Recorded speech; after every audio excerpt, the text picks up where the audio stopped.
पूरा सुंदरपुर आज एक समोसे की वजह से सिर पर उठा हुआ था। किसी का पेट खराब था, कोई पुलिस बुला रहा था, लेकिन सबसे बड़ा सवाल ये था, क्या सच में राजू ने अपने समोसों में जहर मिलाया था? वही राजू जो खुद भूखा रहकर भी दूसरों को खिलाता था। तो देवियों और सज्जनों, चोरों और उनके पिंजरों, आपका स्वागत है सुंदरपुर कस्बे में, जहां सूरज रोज सुबह बिना अलार्म के उगता है। और इसी कस्बे के एक कोने में रहते हैं हमारे कहानी के हीरो राजू भाई, दिल के इतने अमीर कि जेब खाली होने पर भी मुस्कुरा दें, और गरीब इतने कि समोसे के आलू भी उधार मांग कर लाते हैं। चटनी तीखी, समोसा गरम, खाए जो एक बार मिट जाए सारे गम।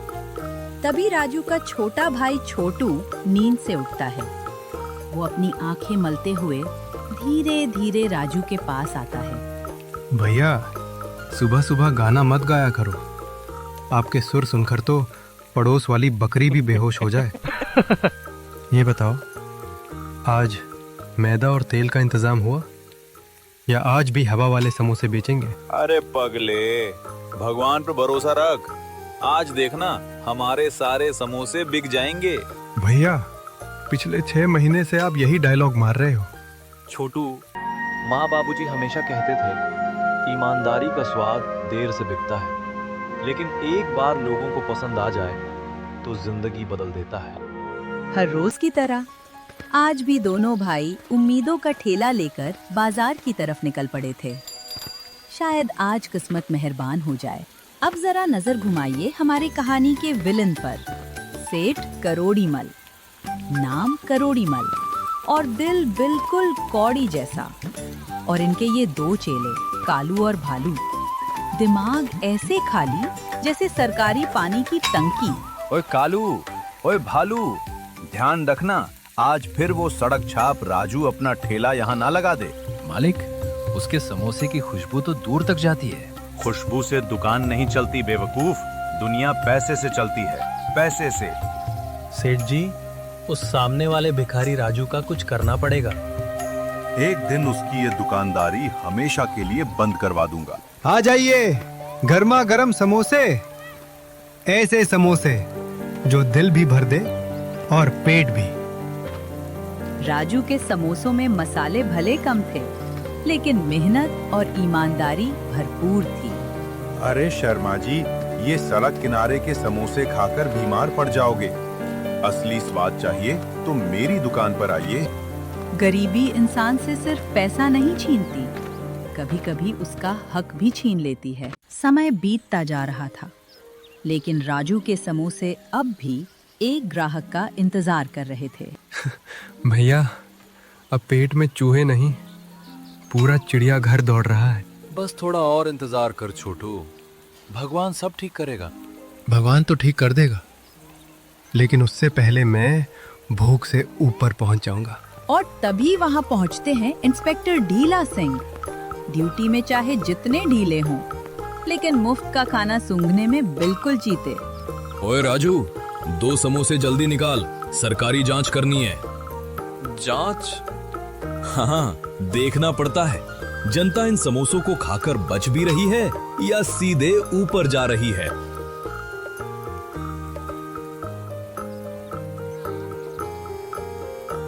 हाय राम, ऐसा समोसा तो मैंने पुलिस की नौकरी में भी नहीं खाया। तो साहब, पैसे? पुलिस वाले से पैसे मांगता है? चल, आज छोड़ रहा हूँ। एक तरफ किस्मत राजू का साथ नहीं दे रही थी, और दूसरी तरफ मुफ्तखोर लोग उसका आखिरी सहारा भी खाए जा रहे थे। पूरा दिन गुजर गया, लेकिन राजू के आधे समोसे भी नहीं बिके। भैया, लगता है आज फिर अपने ही समोसे खाकर सोना पड़ेगा। कोई बात नहीं छोटू, कम से कम आज भूखे पेट तो नहीं सोना पड़ेगा। राजू की मजबूरी देखकर सेठ करोड़ीमल के चेहरे पर एक गंदी सी मुस्कान आ गई। देखा, मैंने कहा था ना, गरीब आदमी सिर्फ मेहनत कर सकता है, मुकाबला नहीं। मालिक, आज मैंने देखा इंस्पेक्टर ढीला सिंह भी उस राजू के समोसों की तारीफ कर रहा था। अच्छा, अब मुझे कुछ बड़ा करना होगा। सुनो तुम दोनों, आज रात चुपके से जाना और उसके समोसों के मसाले में ये खास पाउडर मिला देना। मालिक, ये क्या है? क्या इससे राजू मर जाएगा? अरे नहीं मूर्ख, ये जुलाब का पाउडर है। जो भी ये समोसे खाएगा सीधे अस्पताल जाएगा और उसके बाद राजू जाएगा जेल। रात के अंधेरे में तो चमगादड़ और उल्लू निकलते हैं, लेकिन आज सुंदरपुर के ये दो महा उल्लू अपनी गंदी चाल चलने निकले थे। देखिए कैसे चोरों की तरह दबे पांव आगे बढ़ रहे हैं।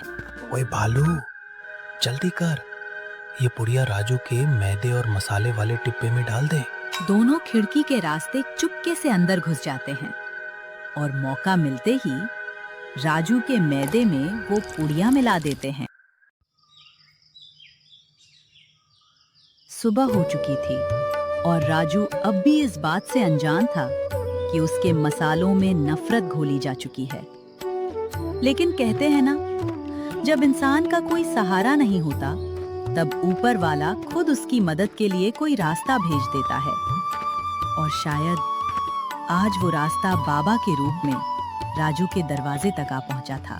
बच्चा, कोई है? मुझे बहुत भूख लगी है। भगवान के नाम पर कुछ खाने को दे दो। भैया रुको, हमारे पास बस इतना ही आलू मैदा बचा है जिससे 5-6 समोसे बन सके। अगर इन्हें भी मुफ्त में दे दिया तो आज हमारी बोनी भी नहीं होगी। नहीं छोटू, भूखे इंसान को खाना खिलाना सबसे बड़ा धर्म होता है। और रही बुकनी की बात, वो भगवान करा देगा। राजू तुरंत बाबा के पास गया और बड़े आदर से उन्हें अपने घर के अंदर ले आया। बाबा, आप बैठिए, मैं अभी आपके लिए कुछ खाने को लेकर आता हूँ। वाह रे कुदरत का खेल, जिसे दुश्मनों ने जहर बनाना चाहा था, राजू की अच्छाई ने उसे अमृत बना दिया। क्योंकि अच्छाई और ईमानदारी के आगे बुरी नीयत ज्यादा देर टिक नहीं सकती। राजू प्यार से 2 गर्मा गर्म समोसे प्लेट में रखकर बाबा को देता है। अद्भुत बच्चा, इस समोसे में सिर्फ स्वाद नहीं, तेरी नेक नियत भी बसी है। याद रख, आज से जो भी तेरे हाथ का बना समोसा खाएगा उसके चेहरे पर मुस्कान आएगी और तेरी किस्मत का बंद दरवाजा भी खुल जाएगा। लेकिन जैसे ही राजू पानी लेने के लिए मुड़ा, बाबा वहां से गायब हो गए। भैया, बाबा कहाँ गए? अभी तो यही थे और पलक झपकते ही गायब हो गए। और फिर शुरू हुआ वो नजारा जिसकी उम्मीद राजू ने सपने में भी नहीं की थी। बाबा का आशीर्वाद अपना असर दिखाने लगा था। राजू के समोसों की खुशबू हवा में ऐसी फैली कि लोग खुद ब खुद उसके ठेले की तरफ खिंचे चले आने लगे। जो लोग रोज उसके ठेले के सामने से गुजर जाते थे, आज वही लोग उसके समोसों के लिए रुक रहे थे। तभी शर्मा जी लगभग दौड़ते हुए राजू के ठेले तक पहुंच गए। भाई राजू, जल्दी से 2 समोसे देना।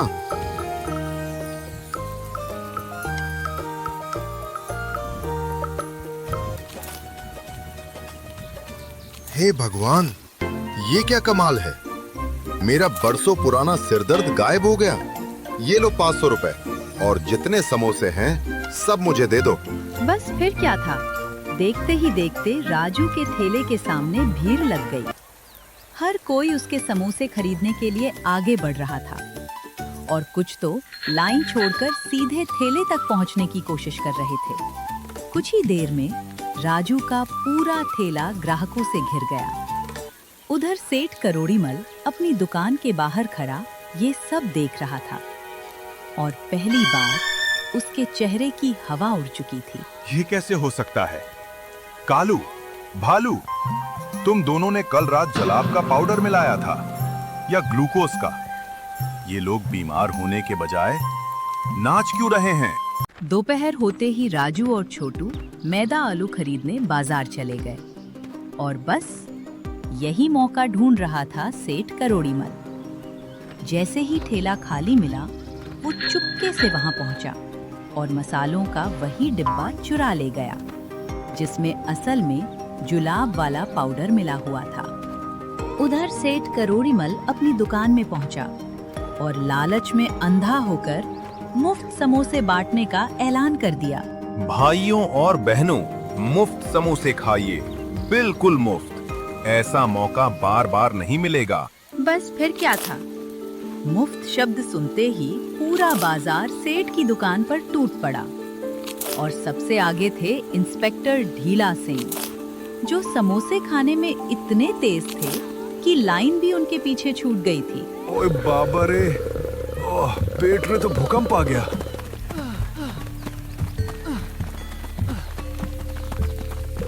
अरे रास्ता छोड़ो, कोई रास्ता छोड़ो। लो जी, मच गई खलबली।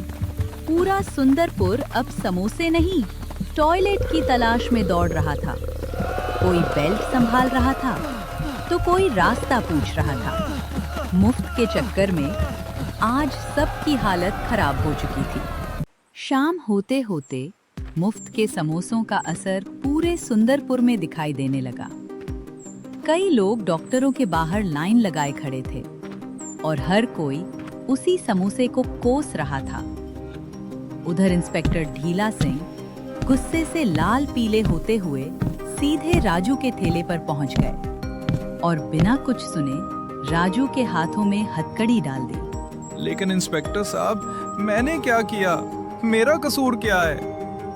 झूठ बोलता है साहब। इसी के मसालों से समोसे बने थे और उन्हीं समोसों ने सबकी हालत खराब की है। ये जरूर कोई जादू टोना कर रहा है। नहीं, मेरे भैया बेकसूर है, उन्होंने कुछ नहीं किया, उन्हें मत ले जाइए।